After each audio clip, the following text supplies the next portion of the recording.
Mana bugun Toshkent viloyati Bekobod tumanida og'ir toifaga olingan ishsiz yoshlarimiz bilan mutasaddi tashkilot rahbarlari kelib uchrashuvni o'tkazdilar. Uchrashuv natijasiga ko'ra har bir yoshlarimizning o'zlarini qiziqishlaridan kelib chiqib, ularga mehnat qurollari topshirildi. Homiylik asosida olingan mehnat qurollaridan kelgusida yoshlarimiz o'zlarining bandliklarini ta'minlash maqsadida unumli foydalanishadi degan umiddamiz. Bugungi kunda 15 nafar yoshlarimizga tikuv mashinkasi, payvandlash uskunasi va boshqa turdagi jihozlar berildi. Og'ir toifaga olingan yoshlarimizga berilayotgan bunday imkoniyat va sharoitlar uchun yurtboshimiz muhtaram prezidentimizga biz Bekobod yoshlari nomidan minnatdorchilik bildiramiz.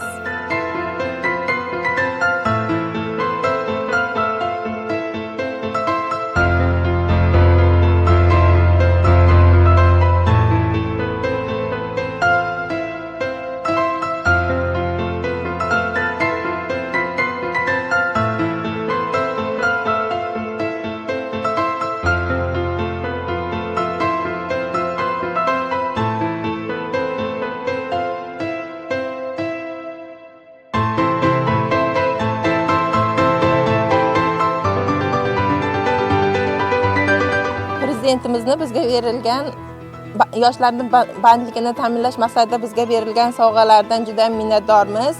Biz endi bu mashinalar bilan o'z ustimizda ko'proq ishlashga harakat qilamiz va bundan juda minnatdormiz.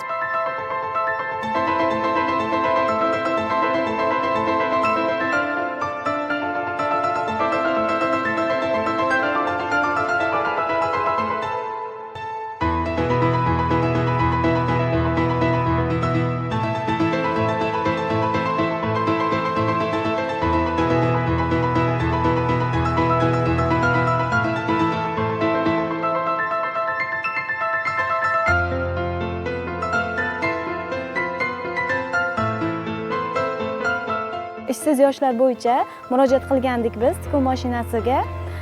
Mana davlatimiz rahbari tomonidan bizga yetkazildi. Bundan juda ham minnatdormiz. Biz endi uyda o'tirgan holda o'z ishimizni davom ettiramiz. Bundan juda ham minnatdormiz. Kattakon rahmat davlatimiz rahbariga.